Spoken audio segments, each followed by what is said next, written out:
As always, thanks for joining. Today we're starting a series that I've been wanting to film for a while. It's a series where I interview some of my favorite hunting YouTubers and talk to them about the process that they go through, how their channel started, how they play the algorithm, how they look at the analytics, how they videotape, how they store their video footage, how they edit, and just a lot of great information about their hunting and filming, editing process, as well as a bunch of other information.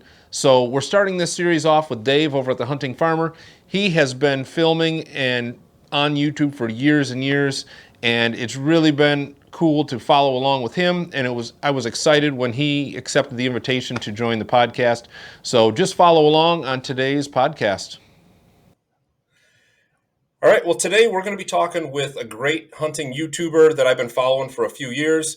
He's got over 17,000 subscribers, over 700 videos to date, and nearly 5 million views. I'd imagine within the next week or two, you'll be hitting 5 million views. I don't know if you were watching, but I was watching that. Okay. But the one and only, The Hunting Farmer. Dave, thanks for joining me. Well, hey, thanks for having me. I appreciate the opportunity. So I was really excited. I kind of had this podcast dreamed up, and you were like the first name that was on the top of my list. So I was super excited to have you say yes to this. So obviously, one of the first questions I'd like to ask, obviously, what's your day job? I would take it from the title, but. Yes, I am the hunting farmer, and that is because I'm a dairy farmer. So dairy farming would be my full-time job. Do that almost 24/7, 7 days a week. So yes, I'm a dairy farmer here in Pennsylvania. So what does that include? Is that like milking cows? You like got fields for grazing and kind of planting fields, harvesting fields? Yep, that is the basics. Our cows get milked twice a day, 7 days a week, 365 days a year. So somebody has to milk them. They're they like to be on a routine and scheduled. So our milkings are 12 hours apart. In between that, yes, they need fed, just basic taking care of the cows. You got to keep them fed, got to keep them bedded, and then manure management. That's one of my important jobs. If you can imagine a 1,500 pound cow, what she leaves behind each day, then you multiply that by 70 to 100 head. A big part of my job is keeping them clean and managing what they leave behind. Wow. Okay. So do you have like bulls and you kind of breed and raise your own, or? Yes, we have our own herd bull here. We raise all replacement cows. So they start off as heifers. Takes approximately 2 years until they're old enough to be bred and become a milking cow. And so, yeah, we have all those here. We have acreage here that we grow almost 100% of our own feed. So I buy very little, if any, bought feeds for the cows. So I'm responsible to have to raise them all during the grazing season, harvest them and store them so that I can feed them through the winter to get me until the next grazing season. That's really cool. So is this kind of like a family business that you kind of grew into, or how did that come about? Yep, this was a family farm. My dad would have bought this farm 35, 40 years ago. I don't know the exact timing.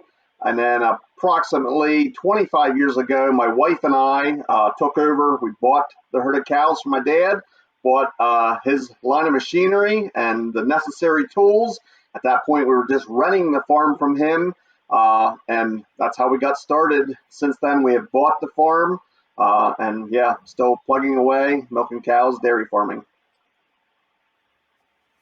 So obviously that's played a huge role in your life. And then somehow, several years ago, you got into making YouTube videos.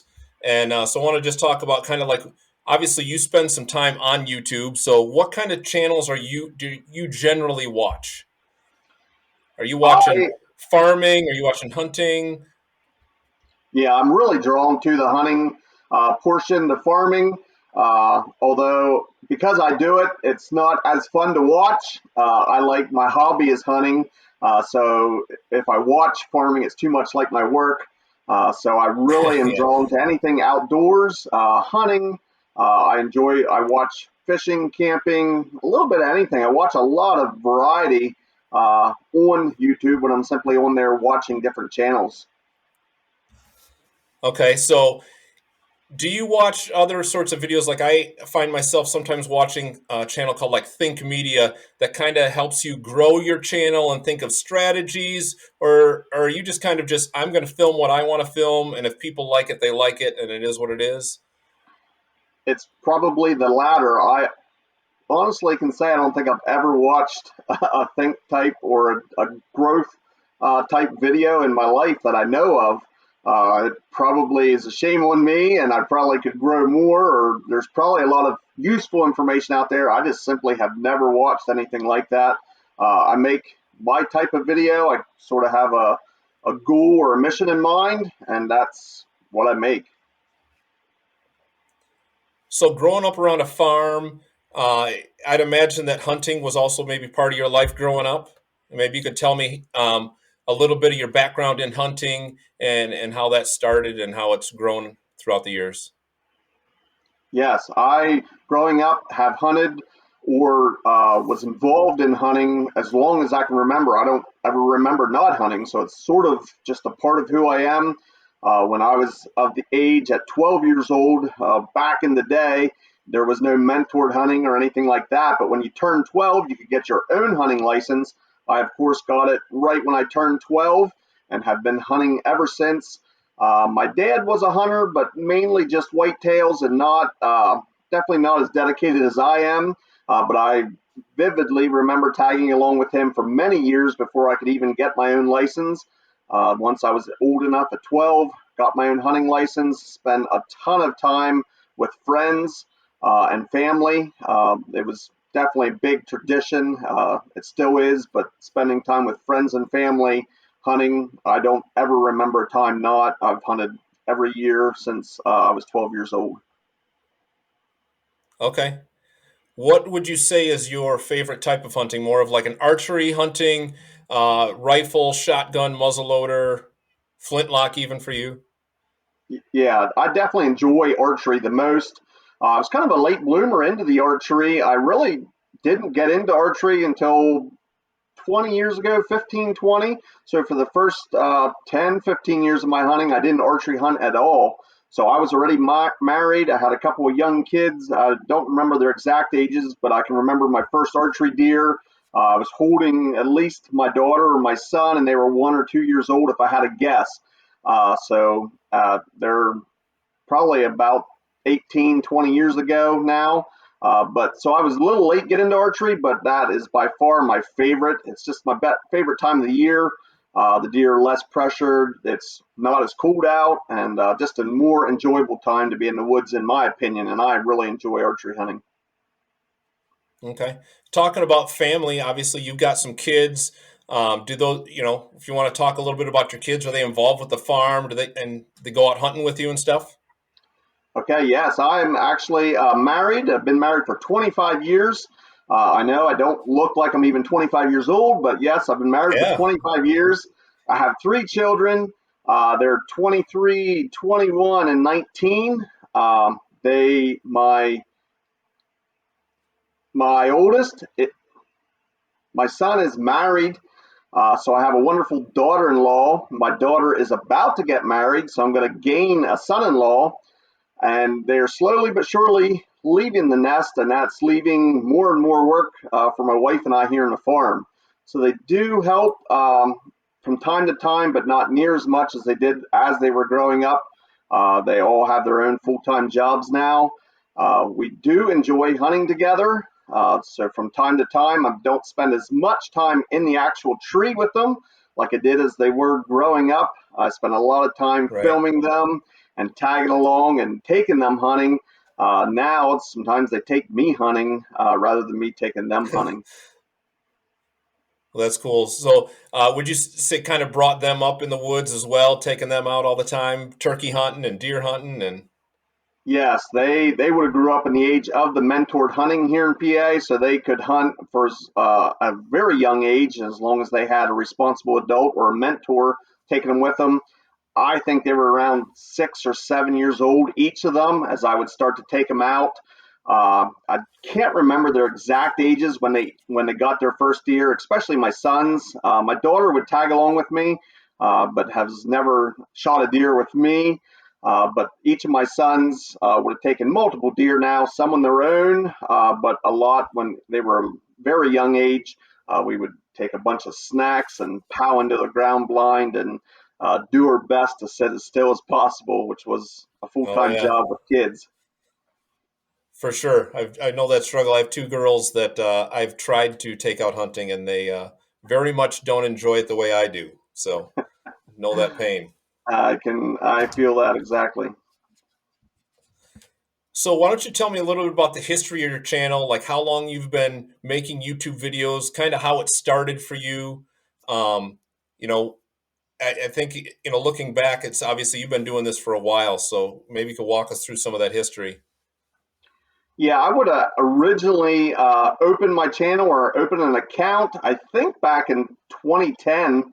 And at that time, it was simply to use it as a tool to upload videos so that I could actually share it on a hunting forum. I was active on a hunting forum, and in order to post a video on there, you had to host it somewhere else. And that's exactly the reason I would have started a YouTube channel. For many years, the only videos that I had on my channel were videos because I was either sharing them with friends or family. I needed them a way to digitally get it to them. Things are a lot different nowadays, but that's how I would do it back then. I think it was right around January of 2018. I think that's when it was that I made my first video specifically for YouTube. So up until that point, any video that was on my channel, it was simply I was using it as a sharing tool. And then at the very beginning of 2018, I decided to start making videos specifically for the YouTube channel. Okay, well, what was originally? I imagine it wasn't always the hunting farmer, but maybe it was. What was your channel originally named? Can you remember that? Yeah, so my handle on that hunting forum that I was a part of was Hunt for Food. And that was my Okay. original channel name. It was Hunt for Food. And I had that name up until 2018 when I made those first videos for actual YouTube. I think it was right around that exact time I changed it to Hunting Farmer. Okay. And then how did you go about kind of creating your logo? Yeah, that's a good question. That I made within the first week or two of making the YouTube videos. I just simply sat down one night, and I think in one night's time, I designed that logo myself, and that's what it's been. I think I made a couple minor tweaks here a year or two ago, changed the font slightly or the coloring, if I remember. But basically, I made that in one night's time, just sitting on an editing program, and made the logo. So I've been trying to, as you've been talking, I've been trying to scroll down to the bottom of your YouTube page just to kind of see some of your first videos. But with over 700 videos, there's a lot of scrolling going on here. So definitely, you have kind of evolved over the years, and I've always thought of you as kind of like the trail cam king. But obviously, you've done all sorts of things, all sorts of videos along the way. What do you think was really kind of the big break, if you will, that kind of really got you going and your channel growing? Yeah, well, the one of the bigger videos that I have or had was a trail camera, and it did happen by accident. I'd hung a trail camera on public land. I had went back for it 3 or 4 different times, and I could not find it. I thought it was either stolen or lost. I totally had given up on it at one point. It was there for 10 months. And one time in the area again, I found this trail camera, and that turned out to be one of my largest videos or the most views of any video I've uploaded on YouTube. So it happened more or less by accident, but it really seemed to launch me. I gained a ton of subscribers from that video, got a lot of different feedback. Looking back, it's definitely not one of my best videos or my best work by any means. But it was one that definitely got me started and really launched me as far as just taking one video and gaining a ton of subscribers. simply from that video. And recently, I say recently, just in the last few years, you've done Trail Camera Thursdays. I always look forward to Thursday mornings. I get into work about break time. I can always see that the hunting farmer's got a video posted of trail camera videos. And I know that you've had a streak, and maybe you could tell us a little bit more about that. Yeah, my Thursday trail camera highlights. It's been over 4 years. I don't know the exact timeline now. So I would have started my channel 5 years ago, and then about over 4 years ago now, I've every Thursday. At one point, it was later on the day, but right now it's been pretty consistent at 8 a.m. Eastern. I release a Thursday trail camera highlights. So I have not missed, or at least not that I'm aware of, missed a single week in over 4 years.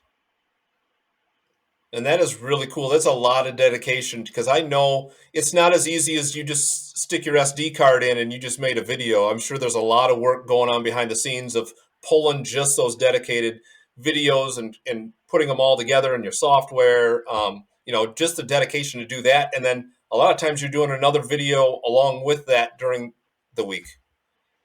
Yes, no, I really enjoy trail cameras. So that the checking trail cameras, I have a lot of trail cameras out. People ask me how many, and I don't think I've ever answered anybody. My wife does not want to know, or I don't want to tell her.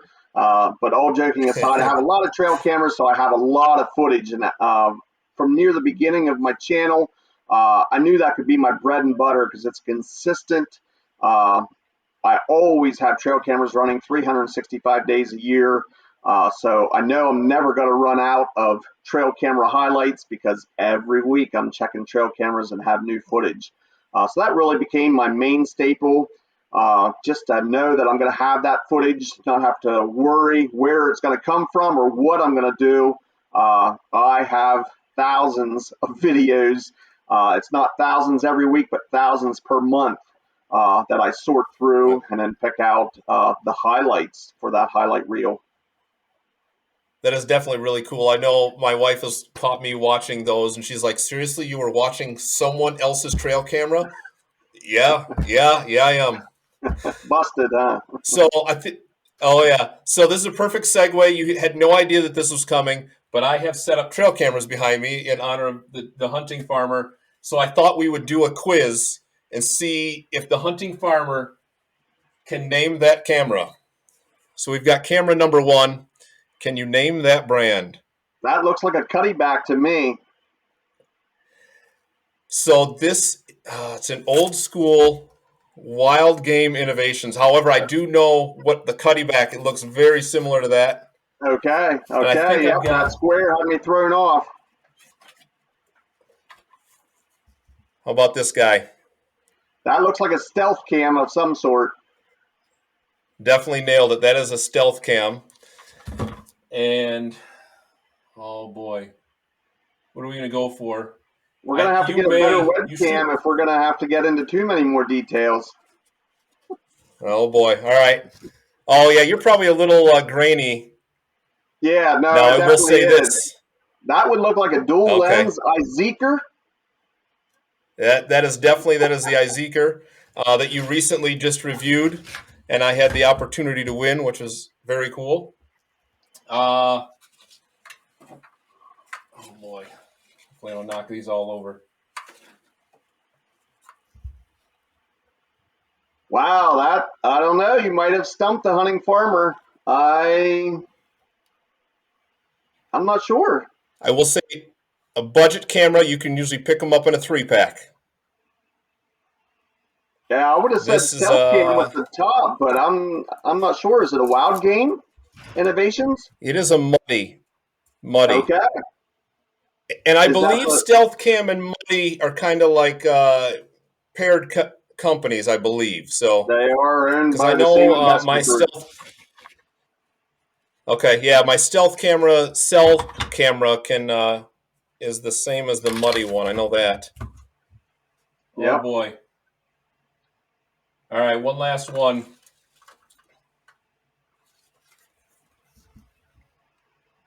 Boy, we got pixelated.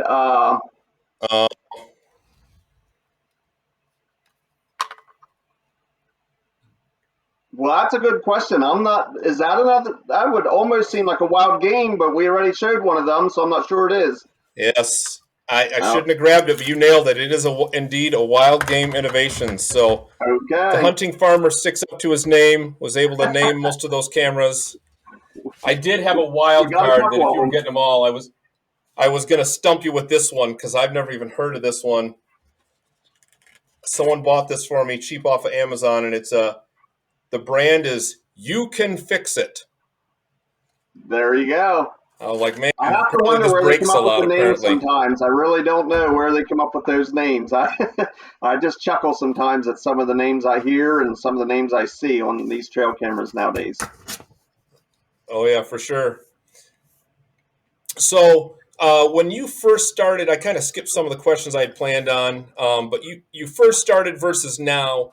What kind of equipment are you using now to film most of your videos?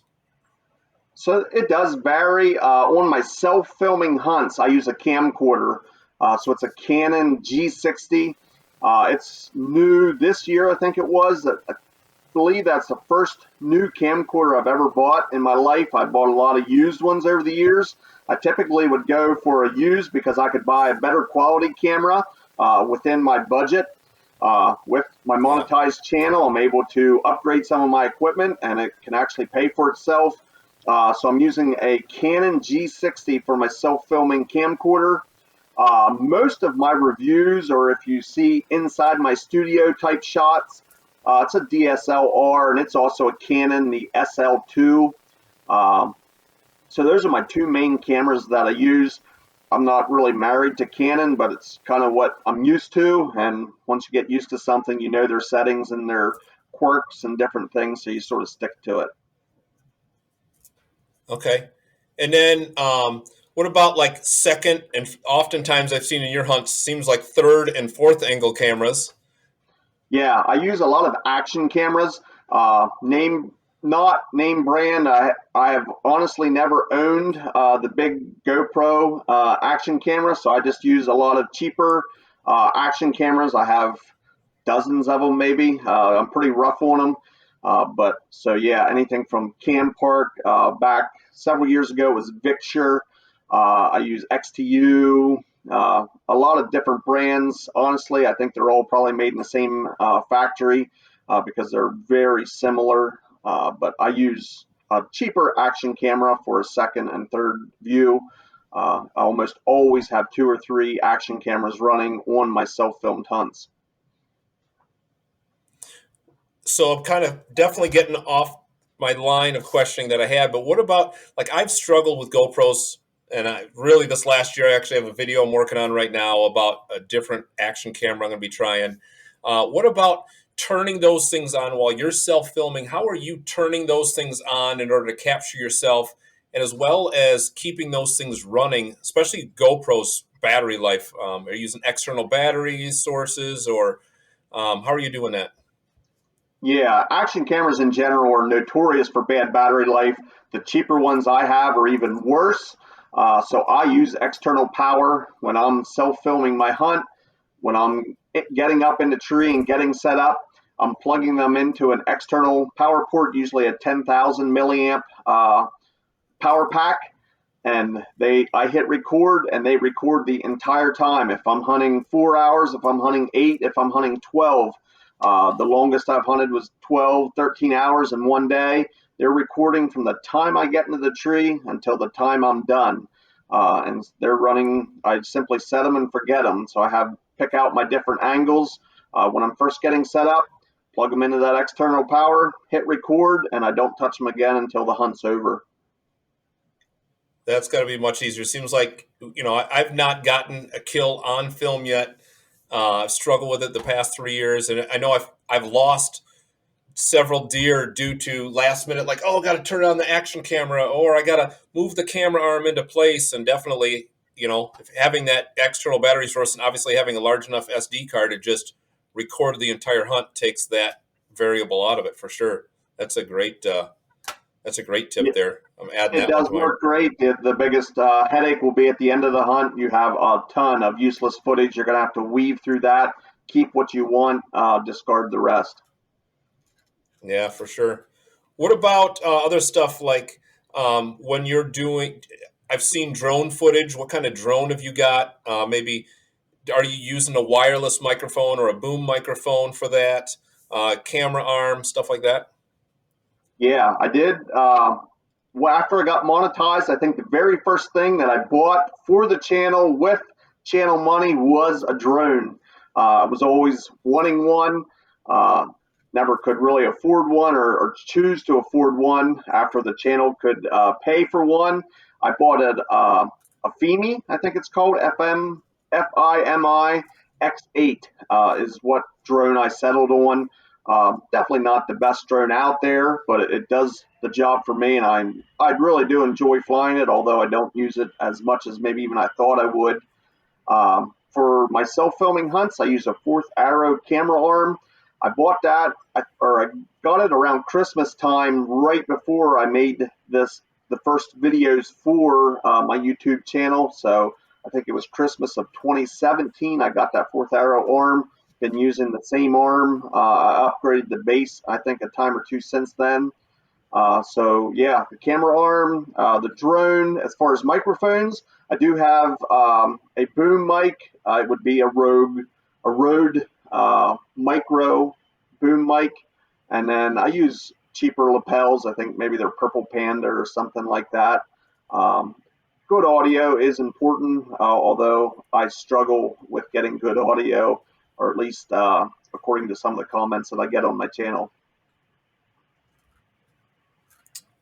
Personally speaking, I've not noticed that because I know one of the annoyances for me is watching a hunting video and they cut to the guy in the stand and he's whispering and I have the volume all the way up and I just still can't hear what's going on. But I feel like I've not had to struggle with that at all in any of your videos. Well, Um, thanks. so obviously you have tons of video content, you have tons of trail camera content. How are you storing all of that footage? Obviously, you must have some external memory banks, but do you have like multiple? Do you have one huge one? Do you kind of like this is this year's, this is another year, and how do you? I've always wondered how people do file storage. Like, how are you naming your files and stuff like that? Yeah, so external hard drives, I should have bought stock in them years ago. I have a ton of external hard drives. I use all solid state external hard drives. I have multiple ones per year, so I kind of break them down. I have one dedicated to trail camera footage, and I usually have two of those that get me through 1 year. And then I have one that's usually for my review type videos. And I usually can get away with one hard drive per year for that. And then I have one just for my hunting footage. And I usually can have one hard drive for that. As far as the file, they just get broke down into years.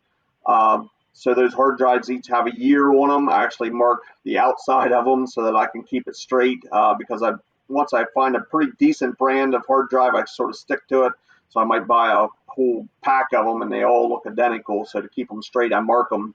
And then the files inside it, my trail camera footage all gets broken down into folders by the month. So I have each month of the year, and then I just dump them in there. Every time I put files in, I put which camera it came from and the date that I checked that camera. So that when I open up January folder, it'll bring up all the files and they'll be listed. I can tell which camera the footage came from because I get a lot of questions. Hey, which camera took that footage and so on, and I got to be able to go back and see exactly and quickly which camera is associated with that footage. Okay. And then when you are done, say you're done creating that video, do you keep all those files or do you delete them away? Ever regretted maybe deleting some of that footage? I don't delete any of the footage. I keep it, and sometimes I wonder why. So I have hard drives going back into the early 2000s or mid 2000s, like 2005 or something, I believe is when a lot of my hard drives start. So I'm sitting on all this trail camera footage, especially, and my hunting footage becomes pretty involved because I don't keep the entire 8 hours, let's say, on a action camera, but I do have a lot of footage, and a majority of that doesn't make it into the video, but I still save it. So I'm eating up a ton of digital Yeah, for sure. space on my hard drives, but I simply just don't delete them. So I guess kind of a question as far as making your videos. Right now, when you're making a video, do you kind of just make the video and then later on you're naming it, or do you kind of have a name picked out ahead of time and really kind of, have you kind of picked out your uh, the words you're going to be saying, or is it just kind of shooting from the hip? And if you're like me, taking 20 takes to spit it out without having to, redo it again. Yeah, that's especially on my self-filmed hunts. Usually, somewhere within that hunt, the title will come to me. Something will happen, um, part of the experience, and I'll be like, "Yep, that's going to be the title." And then from then on, I'll sort of center it around that. I'll know that's the theme. A lot of my other videos, my review videos, I don't make any type of script. I've never have. It's simply not me. I'm not that organized. I am simply starting from the very beginning to the very end, just shooting it by the hip, like you said. If I only had to take 20 takes, I would be happy, because I'm positive there's times I do 50 times. Okay. All right. So I'm not alone, because I feel like I'm terrible at it. And then when I get to my final cut, I realize I missed some stuff because I forgot that I said it in the first, 15 and forgot it on the 50th.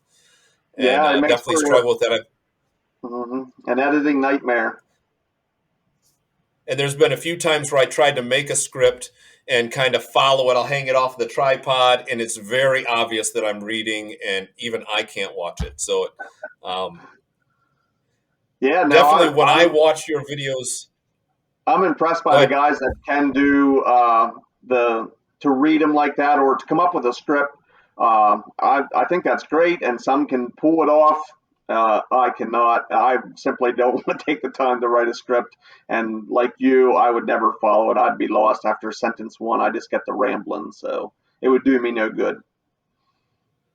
I definitely would say that I can't tell. There's been oftentimes I thought you had it all written and almost memorized, because it seems that they come off so well for you. So kudos to you, because they definitely seem very thought out and methodical.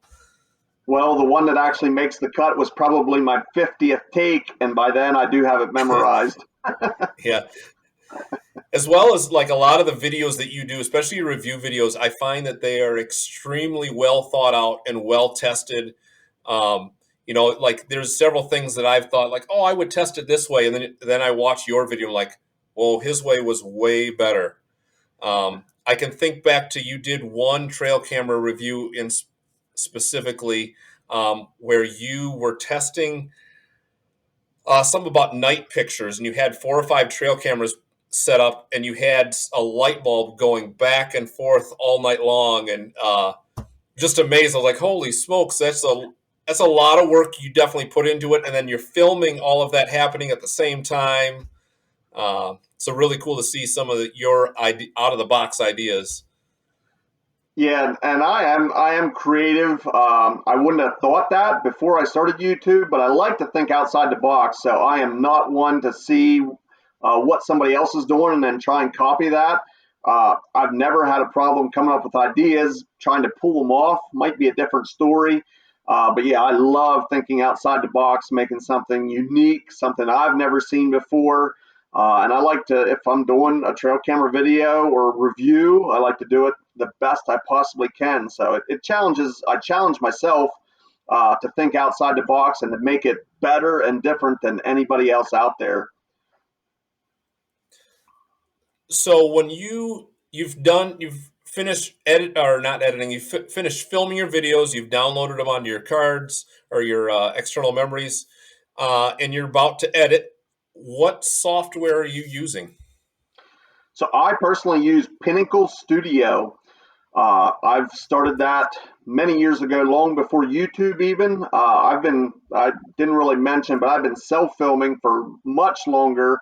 Then I've been on YouTube. There was actually a group of friends of mine that we had a small group together that we self-filmed and filmed each other. And so I've been editing hunting type videos for many, many years. And I've always used Pinnacle Studio. Not the best, but it's very capable. It's probably a little more clumsy than what most popular ones are nowadays, but it has always worked for me. And like I said, it can do anything I could ever possibly dream of. It's just a matter if I'm smart enough to figure it out. And that's why I've always stuck with that, with Pinnacle Studio, because I'm familiar with it, I'm quick with it, and I just can't bear the thought of starting over and learning something else. Right, right. I've never heard of that, as I've not searched a lot of different editing softwares. But is that like a free software or something you pay for, like lifetime membership or an annual fee? Or No, you would purchase it. I would have purchased it one time, and then they have different updates that come out, I think at least yearly. The very first one I ever purchased, if I can remember, I think it was version 5 or 6, and now I'm up to 26. I do not buy every year, but probably every 3 to 4 years, I will buy the update. It's a little cheaper than buying the actual software from the very beginning. But no, it's definitely a pay. And like I said, back in the day, it was a pretty big deal. I mean, it was one of the leaders, and now since it has fallen way behind. There's obviously others that are much more popular and much bigger, but back 15, I would say 15, 20 years ago, I started with Pinnacle. what about for making your thumbnails? Is that the same software that you're using or using something different? A vast majority of my thumbnails are actually just screen grabs. So if you see my thumbnail, it's more than likely an exact freeze frame of something inside the movie. So I pull that when I'm making the movie or when I'm done. I go through to see what I want to pull as my thumbnail. I take a grab through my editing software, save that into a file, and then I actually use Pixlr online editor to make my actual thumbnail then. Okay. So Is that Pixlr is nothing another online. software? It's free. No, it's a free online tool. I've again, one of those things where I started to use it, figured it out, and then I just stick with that. So no, anybody can go online there. There's a absolute free version, and that's what I use to make my thumbnails.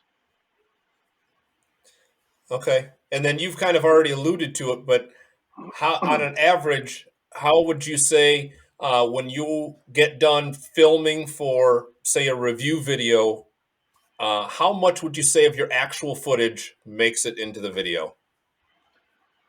The review video is definitely more of the footage would go in versus, let's say, one of my self-filmed hunts. But sticking with the review video, um, I would say 70 to 80% of the footage makes it in.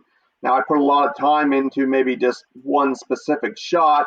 My wife makes fun of me, like I might spend 45 minutes getting set up and getting the just right, or what I think is just right, and then I'm going to literally use maybe 3 seconds of that footage. So in there, I don't use a lot, but usually when I'm filming a review, I have a very specific thought in mind of what for shots I want to get. I get them, and so I'm very deliberate and specific.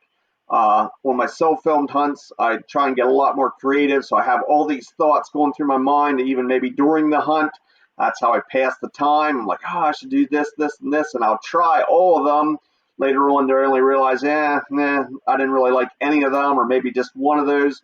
So I tend to have a lot of extra footage on those that I'll never use. Okay. Speaking of your wife kind of making fun of you, I get it all the time whenever I'm making a YouTube video and the family's around. How involved are they kind of behind the scenes? Is your wife watching you film? Is she helping film? Or is she just like, I don't want any part of it. You're on your own, Dave? Yeah, that's a great question. She's around. She's very supportive of my YouTube hobby or adventure, but not very involved. I will think I had her on a couple of videos, help me out, either behind the camera. I got her in front of the camera a couple of times, but it's a very rare sight. My boys, as they were growing up And younger, they were pretty camera shy. They're probably even more camera shy now. I do hunt some with them, but most times they're like, well, you can film me, but I'm not going to talk. So I guess I have to do all the talking for them. Yeah, that's funny. I recently had a couple exchange students that were staying with us through Christmas and New Year's, and as soon as they heard about it, they were like, "Can we be in the YouTube video?" And I was like, "Yes, we can do that. Let's do it." So Okay, it's kind that's of funny great. because my kids for the most part would rather just sit behind the scenes and mock me. Yep, I know all about it. No, my family, like I said, they're supportive, but they don't want to be in front of the camera. Yeah. So kind of switching gears a little bit, and I think I kind of know where you lie, but what about your watching your video performance? Are you paying attention to all the analytics and how many subscribers you grow every month, or how well certain videos do? How do you handle all that stuff, or do you? Yeah, I do keep track. Since I've been monetized, I consider it part of my part-time job, and my income is increasing. So it does make you pay attention. I wouldn't say I'm over the top on the analytics. There's definitely things that I try and tune into. Retention time and what the actual view time is important to me, just because if people are clicking on the video and barely watching it and moving on, it can tell you something as a creator, like what am I doing wrong, or what could I change if you want to retain that audience longer. So I do check into it. I usually once a day will bring up my analytics, do a quick scan through, but don't take a deep dive by any means. That's pretty far and few between to actually look at specific videos and really break it down unless I am thinking of a future project, maybe pull up something in the past that I've done and look at high points or low points with the viewership and stuff like that. Okay. I know it seems to me that you are really engaged with your followers and that you tend to try to comment on, at least reply to most of the comments in your video. Is that something that you think you've always done, or just you feel like it's your duty because it's your channel and your followers? Or tell me a little bit about that. Yeah, no, I really try to comment back to every single person that would leave a comment for me. Part of it's out of respect. If they're going to take the time to actually type out a comment, I want to acknowledge that and reply to that. But I think even broader than that, it kind of comes back to my goals or my missions for my channel. We really haven't talked a lot about that, but I actually have what I would call a mission for it. And it is just pretty simple, three things: to share my experiences. That's simple. I can simply make a video and put it out there, and that's sharing. Encourage others is number two. That can mean a lot of different things. Part of it is commenting back, watching other YouTube channels and other creators. I love watching them and encourage them that way. And it might be something totally off YouTube. It might be messaging somebody that's on YouTube, but all that's part of encouraging others. And then my third thing on my channel is to glorify God. My relationship with God and is a big part of my life, and actually it's part of my mission here on YouTube. And that again plays out in many different ways. It can be any way from how I produce my videos, or the type of work that I do, or how I do reply back, and how I can try and be an encouragement. All can be part of my faith and hopefully give glory to God. That is awesome. I super appreciate that. I can relate that. 1 Corinthians 10:31. Whatsoever you do everything to the glory of God. And I've appreciated that. I feel like I've seen that in your channel, always making sure it's positive and encouraging stuff coming out of your channel, always engaging your followers. And even on your about page of your channel, you have Romans 10:9. Because if you confess with your mouth that Jesus is Lord and believe in your heart that God raised him from the dead, you will be saved. And I really appreciate when people can talk about that and be outspoken and not ashamed of it. not necessarily Yeah, beating no, people over the head absolutely. with it, but It's not something that I really can separate from my life. It is part of me, part of who I am. It involves how I work, how I play, my hobbies, and everything I do. It's all intertwined. I can't be separated. So it is, you get all one package with me. I truly appreciate that. So, sorry, I lost a page here. So also, I know you engage a little bit on Instagram. What about other platforms like Facebook, TikTok, Rumble? Um, have you engaged in any of those other platforms, or found that helped you out at all? Or I do not. Instagram is the only other account I have. I'm not always the best on it either, simply because of a lack of time, probably would be the biggest thing. I may be the only human being that has never had a Facebook account.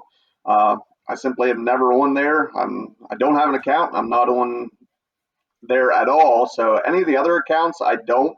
I'm way too involved with YouTube to, I guess, take the time to do anything else. something that I've seen in a lot of hunting channels specifically is kind of demonetization for hunting, and a lot of these huge channels are kind of seeing uh, getting tagged or getting strikes and getting demonetized. Is that something that you've looked at, thought about at all for yourself? Yeah, no, it's definitely a real concern when you make the type of content I have. Um, Ultimately, they have to decide it's their sandbox that we're simply playing in. So I don't get myself too worked up about it. I totally feel for channels that make a majority of their living or depend on that monetization, and then to get strikes or get certain content demonetized. It would definitely be a struggle. But me personally, yeah, I don't spend a lot of time worrying about that. I know different people have moved to other venues simply because of that reason. At this point, I have no interest in that, but I can't say what the future is going to bring either. Okay. I was always curious, other channels, if, do you worry about showing like blood trails or, possibly gutting deer, or do you just try to intentionally just not bother showing that stuff, or isn't part of something you wanted to show anyway? Yeah, no, I am intentional about trying to be careful about what I show simply because if I want it to be monetized, you do have to be careful, and so I don't deliberately go out of my way to make it more gory. And I possibly it is in the back of my mind, so I will probably limit what I would show now versus maybe even 5, 10 years ago. But again, it's something I don't spend a lot of time thinking about. It's you do have to, if you want to be monetized, play by their rules. I think the only strike that I've ever got on my channel was I was reviewing a scope type mount or a camera that would mount on a scope, and that got a strike demonetized, but because it was considered building or making a firearm. I was simply mounting this commercially made camera onto the scope. They didn't like that. Well, it's crazy sometimes, but like you said, we're playing in their sandbox, and you got to play by their rules and kind of what they say it goes, and can respect that for sure. So, kind of getting back to comments. How do you deal with or engage, or do you choose not to engage with negative comments? So I do get some negative comments. To be honest, I don't get as many as what I originally thought I would. Because of my hunting and outdoors, that can be a controversial topic to some people, or they can find it offensive. And going into it, I guess I had my standards or my guard up so bad that it was going to be almost a constant barrage of people that don't enjoy my content. And it really hasn't been as much as I thought. Now, there are some from time to time, but it wasn't as bad as I thought it would be. So that was positive. Again, I try to get back to everybody who comments. So whether it's negative or criticism, if it's in a constructive way, I love constructive criticism. I by no means am perfect or do things right, and I like hearing from people. So especially if they can do it in a constructive way, by all means, tell me what you didn't like or what I should be doing differently. Some of them are just flat out rude, trolls, you name it, whatever you want to call it. They just unload. And on those, I typically just walk away. I won't comment on it for a while. Just if my blood pressure's up, it isn't worth Yeah. commenting. As far as I know, I've never commented something or replied something back that I regret. If anybody knows of anything, please let me know. I'll get back and make it right or fess up to it, correct? But I usually just, if it's a terrible comment, there are some that I will just simply delete. If it's vulgar or have foul language, I simply not going to have that on my channel, so that just gets axed. But for the most part, I just sometimes there have been a few I think that I didn't reply back to at all. It just simply maybe it was just a statement on their part. It was not a question, so I just let it go. Right, right. Yeah, I know I've only had a few, and I, like you, have been kind of surprised. I actually had a negative comment on a binocular review, and it kind of caught me off guard. He was complaining that I killed animals, and I wasn't talking anything about it. It was just about binoculars, and tried to do the best I can, like you said. Walk away, cool down. Don't type the first thing that pops into your mind, and just try and be nice about it. So That'll serve you well. Yeah, I've had a very similar experience. I did a review something that was totally unrelated to hunting, but I happened to have one of my tree stands in the background. Boy, that person picked that right out and jumped on me immediately for that about hunting and stuff. And although I never mentioned it and never intentionally showed it, but yeah, it can. Some people can get pretty wound up. yeah, for sure. So, what would be maybe one of your biggest frustrations with YouTube? Not necessarily as like a platform, but just with making YouTube videos and maybe the people that are watching your content. What are maybe one of your biggest frustrations? That's a good question. I'm not sure I ever really thought about that. Um, I know if I intentionally set out to make a grand video, something that I think is going to be extremely popular, 99% of the time it just flops. I'm convinced my best videos were stuff that was totally unplanned, something that I had no control of, or something that was very spontaneous. So I don't know if it's a frustration, but I have been humbled enough to know that I cannot come up with a good video on my own. It has to happen by accident. Right, right, for sure. I've kind of experienced the same thing. Something I thought would do really well, just total flop on my end, for sure. And Yep, I think we've all been there. what would you say was the one you thought would do the best that didn't do so well? The one that, maybe that one that you thought this is going to be my goal, my bread and butter, and it just tanked. Yeah, I don't can't say it's specifically the one, but there was a hunt back soon near the beginning of my channel, or I think it was 2018. I was hunting out of state. I shot a buck in Minnesota. My son was archery hunting at home. He was probably 16, 17 at the time. He was hunting in Pennsylvania, not with a camera, but I had a trail camera set up nearby, and I caught his shooting a buck on trail camera. So the arrow passes through the deer and heads right towards the trail camera. The coolest footage in the world, in my opinion, or so I thought. Never really did much on YouTube, but it's still one of my favorite hunts. The trail camera caught deer coming into him when he wasn't paying attention. He was on his phone, all kinds of cool things. And I probably didn't do the best job looking back on that video. I'm like, oh my word, I could have did so much better. But that by far was one of my favorite hunts, or a hunt that I thought, now this is cool footage. Didn't do good at all on YouTube. And we'll see what we can do about link in the description to that video. So I know that you obviously do tons of reviews from trail cameras and just all sorts of other stuff, heated vest, heated gloves, pants. And I'd imagine you get lots of requests to do reviews on products. How often would you say that you're getting requests for that sort of thing at this point in your YouTube career? Yeah, right now it is at least daily, if not a couple of times a day.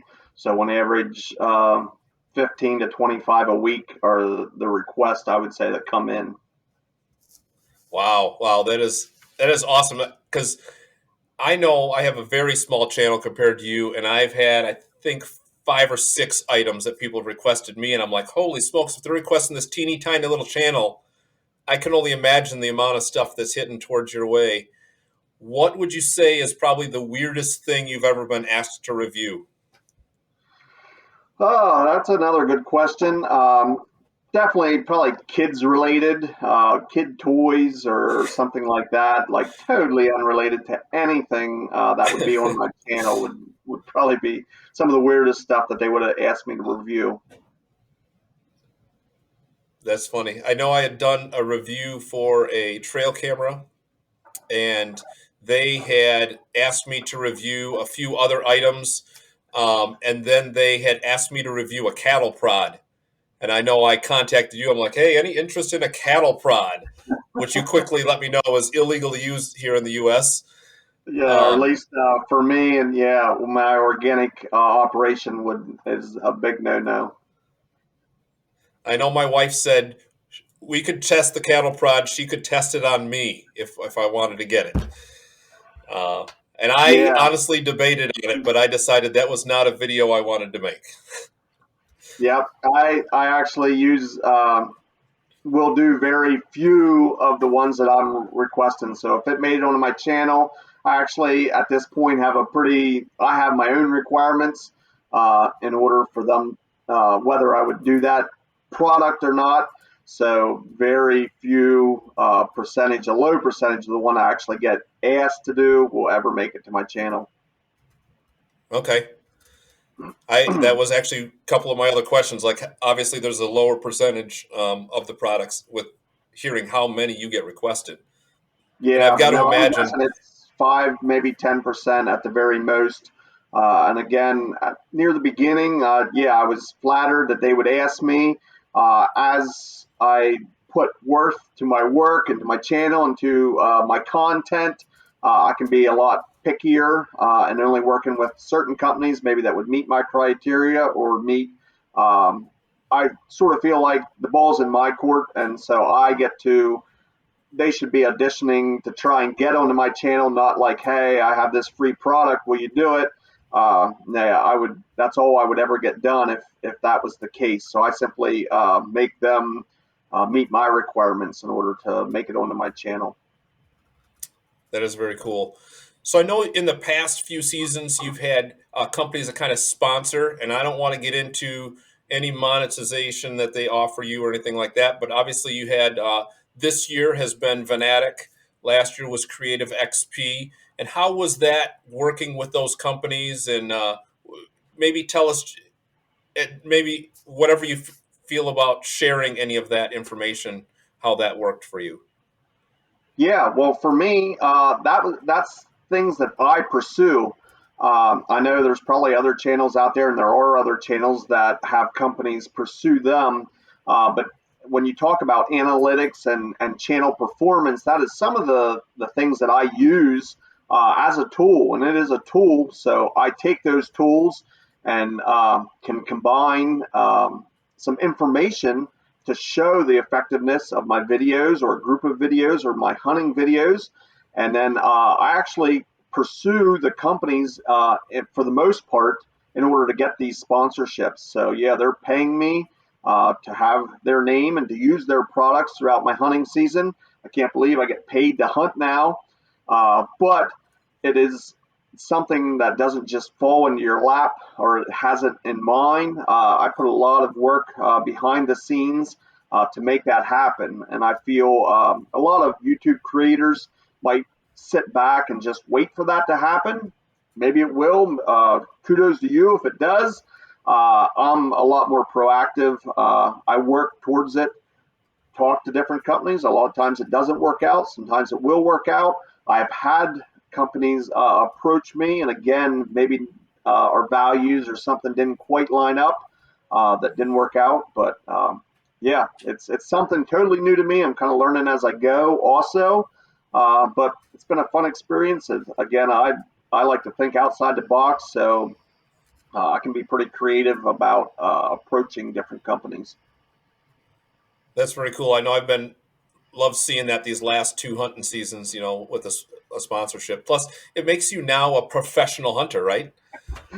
I guess I don't know. You can't tell it by the way I hunt, but yeah, no, I really appreciate the companies that are willing to work with a relatively small YouTube channel like myself. So one of the things I've always wondered, at any given time, how many videos do you think you have in the works that you're working on? Yeah, well, for me personally, I probably work different than most people. I'm a pretty one-track mind type of guy. So obviously, with some of the review videos, especially with my trail cameras, I'll film the unboxing and the initial setup, and then I let that trail camera go for a couple of months. So that takes time, and so that's in the works technically. But usually, when I set out to a video, it's one video at a time. I make that video, upload it. Now I'm working ahead of time, so I'm usually a couple of weeks out. I stay ahead of the game just to take into account if there are internet outages or computer problems or things like that. You can't be right up against a deadline trying to make these videos on a schedule. But I'm don't have a lot in the works besides what I already described. Okay. And then how often do you have videos set and ready to go? And then, like, you post a lot. I notice a lot of times, at least this hunting season, you've posted on Sundays, and then obviously your trail camera Thursdays. So how soon beforehand do you have those videos completed and ready to go? Yeah, I usually like to give hunting season. I try and keep it as current as possible, but it's usually 1, maybe 2 weeks ahead of time. The hunting is runs a little tighter schedule. I'm usually, if it's coming out on a Sunday, it's from that week or the end of the following week. That type of footage. My Thursday trail camera highlights, again, I try and keep it pretty current, but I'm always working at least 1 week, sometimes 2 or 3, if I'm lucky, ahead of time. Again, just to take into account if my computer crashes or something happens and I just simply can't make a video, I gotta have something in the works already made and ready to go. So I don't like to run too tight, but I do try and keep things pretty current. Do you, and I know you said you kind of are just one at a time, do you have kind of a list maybe written up of some future videos that you want to make or that you're going to make? Or is it usually just kind of like, hey, I got this trail camera in, I'm doing this video? Yeah, I do have a list of ideas and things. Some of them I may never get to. I'm fortunate, I have a pretty creative mind, so I do make a list. I actually have it on my phone in my notes, something that pops into my mind, like, hey, that would be a good video.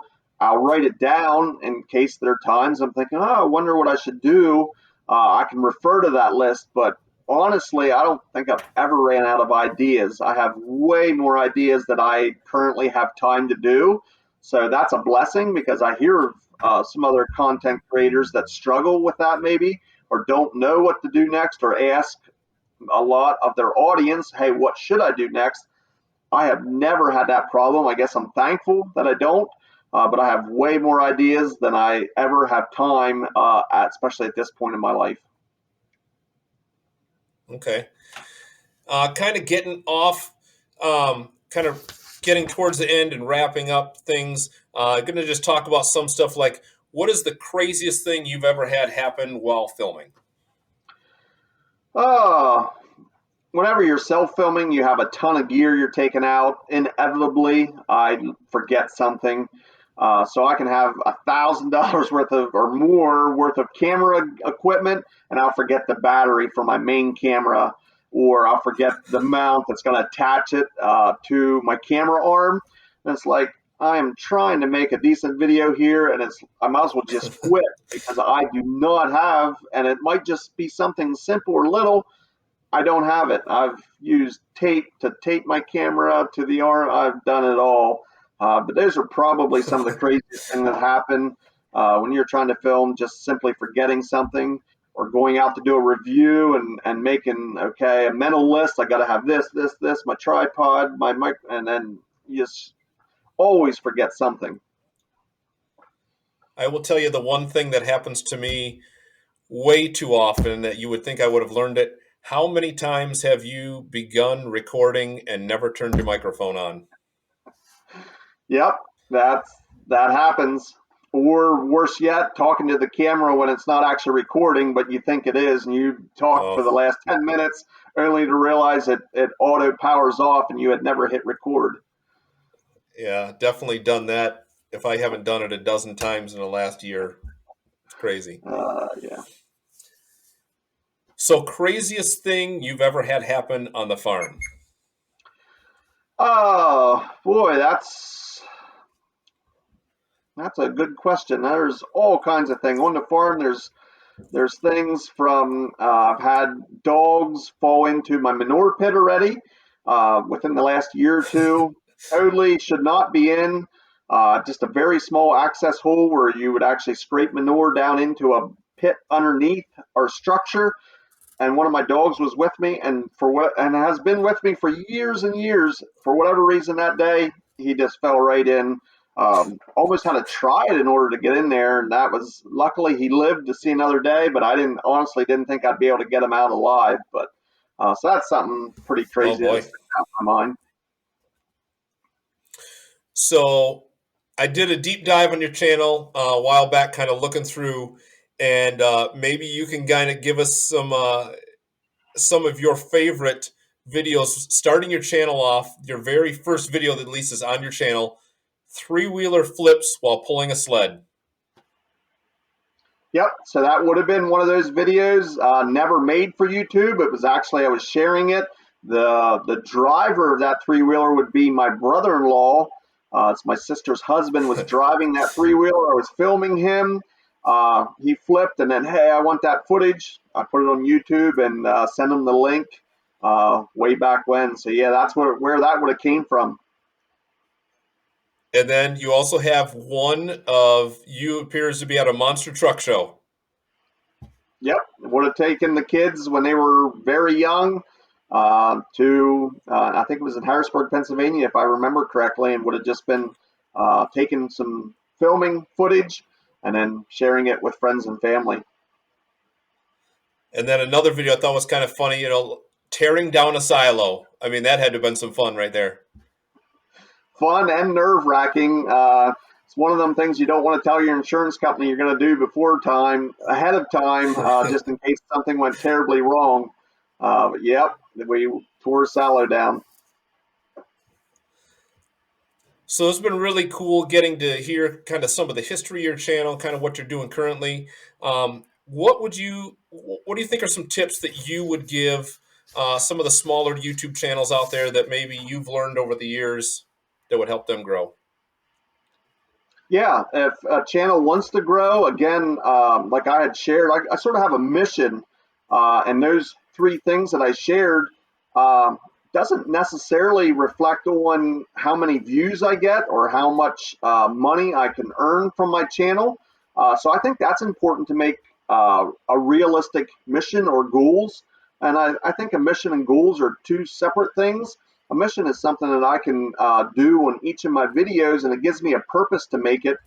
So when there are times when, well, I just don't feel like making a video, you don't have to base it on your feelings. You're like, well, to meet my mission, I have to make a video.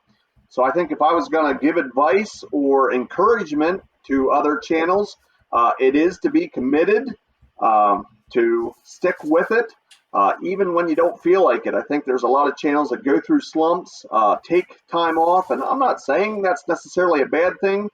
I think my farming, especially dairy farming background, gives me an unfair advantage at times. There is no days off ever. There's no holidays, there's no weekends. You can't look forward to that time off. You learn to do things even when you don't feel like it, or you're sick, or whatever excuse you can possibly think of. It doesn't matter. You just do it anyhow. And that's sort of how I operate my YouTube channel. And I would give that as advice. It seems to work if you can be consistent and persistent. Like, just simply don't give up. If that's what you want to do, is produce videos, and especially if you want to grow your channel, I think being consistent and persistent works pretty good. And you've definitely been a model of that, 4 years straight with Trail Camera Thursdays and additional videos on top of that. That is just amazing to me, anyway. Yeah, well, thank you. So I have another segment I want to kind of close out with. I'm going to just call them speed Q&A. So I'm just going to give you just a quick, generally it's going to be this or that, and I'm just going to have you pick one or the other. It doesn't Okay. necessarily mean your favorite, but hunting or farming? Hunting, Fixed blade or mechanical? mechanical, Okay. Archery hunting or gun hunting? archery, Trail camera pictures or trail camera videos? definitely trail camera videos. Spring or fall? Spring, John Deere or International Harvester? international. All I'm right. not a green guy. Sidebar. Okay. So most of your equipment is International Harvester? Yeah, a lot of Case IH nowadays, but never was a huge John Deere fan. Don't tell my father-in-law he is. So nothing against him. It's one of those things when you grow up farming, you're something, and it's usually what your dad was or other people around you. So never been a big green guy. It's always been, yeah, red or even Olivers and whites way back in the day. Okay. Ford or Chevy? Chevy, Gas or diesel? diesel, All right. Antler point restrictions or no antler point restrictions? I don't mind the antler point restrictions, so yeah, let's go for it. Scent lock or play the wind? Play the wind every time. Tree saddle or tree stand? If I could only have one, it would be a saddle. And bait or no bait? We don't use bait, so I would say no bait. All right. And then, kind of final question, ultimate dream hunt. You could have someone run the farm for 2 weeks and you are free to go hunt wherever and whatever you want. It would be whitetails. I know a lot of people dream of other species or doing other type of hunts. I am in love with hunting whitetails, so it would be a whitetail hunt somewhere in the Midwest. If I can be anywhere, it's probably be Iowa somewhere, although there's a couple of really good states out there. It would be a rut hunt for whitetails using my bow, hands down. Very cool. So, what would be your favorite to hunt on? Or, I guess, not necessarily maybe preferred or what you do most commonly, private land or public land? Yeah, I do the majority of my hunting on private. It's not all owned by me. Of course, I have my farm here, so we have a good bit of acreage here. I do a lot of hunting on my own farm. I have access to some other private ground that I hunt, either just by asking permission or maybe family or friends or various things. But I do hunt public. I enjoy the challenge of public, although it is not the most. I can't say it's the majority of my hunting. I will say the majority, especially over the years of turkey hunting, has been public. I bet in the past 10 years, 90% of my turkey hunting has been done on public land. But for deer hunting, I hunt a lot of private with some public, especially when I go out of state. I've hunt a lot of public when I do get a chance to go out of state. Okay. Well, I think that's kind of wrapping things up, Dave. I really appreciate you taking time out of your busy day, busy life, to just interview with me and kind of share your thoughts and advice. Really appreciate that. Hey, I appreciate you having me. This is a first for me. Felt a little bit like a hot seat here, but no, I enjoyed our time. So I appreciate the opportunity when you asked me. This is something totally new to me. So yeah, no, I appreciate your vision in this, and I hope it goes very well for you. And I'm sure everyone already, if you're following me, you know who the Hunting Farmer is. You can obviously find him on YouTube. You can find him on Instagram at The Hunting Farmer. And you can also get merch. You usually have a link to your merch where you can get t-shirts like this um, on your YouTube videos. I believe those are from, is it Teespring? Yep. Yeah. I currently am doing Teespring. That's what I've started with. Plans maybe in the future of changing that, but at this point, that's what it is. Very cool. Well, thanks so much, Dave, for sticking around and doing this interview. And we'll look forward to seeing the rest of your hunting season, possibly some muzzleloader here or flintlock season to wrap out your season here in Pennsylvania. Yep, we're on the very tail end of our flintlock for all the deer season, so we have a few days to go, less than a week, and then all deer hunting will be over until the fall. So we're going to try and end strong here. I have a couple hunts planned. We'll see how it pans out. It's a pretty tough time of year. And then on to turkey season, right? On to turkey next. It never ends. All right, awesome. Well, thanks for sticking around, and we'll see you guys next time. Well, thanks for sticking around to the end. Had a great time talking with Dave, hearing about the history of his channel, kind of his family background and his upbringing, through how he records, edits, and posts his videos, and really the mission of his channel, which is to share his experiences, to encourage others, and then mainly to glorify God. And I think he does that really well in the way he presents himself and he does his channel. And I think that kind of sums up in 1 Corinthians 10:31, whether you eat or drink or whatever you do everything to the glory of God. And I think he does that, he shows that in his channel by doing what he does and does it very well. Now, if you've got questions about what that means, what's it mean to be a follower of Christ? What's it mean to glorify God? If you got any questions about that, feel free to hit me up in the comments down below. Also, if you have any questions you'd like to see asked of your favorite hunting YouTubers, leave those in the comments down below as well. I've got a bunch of other podcasts all lined up and in the works. So, as always, thanks for sticking around, and we'll see you next time.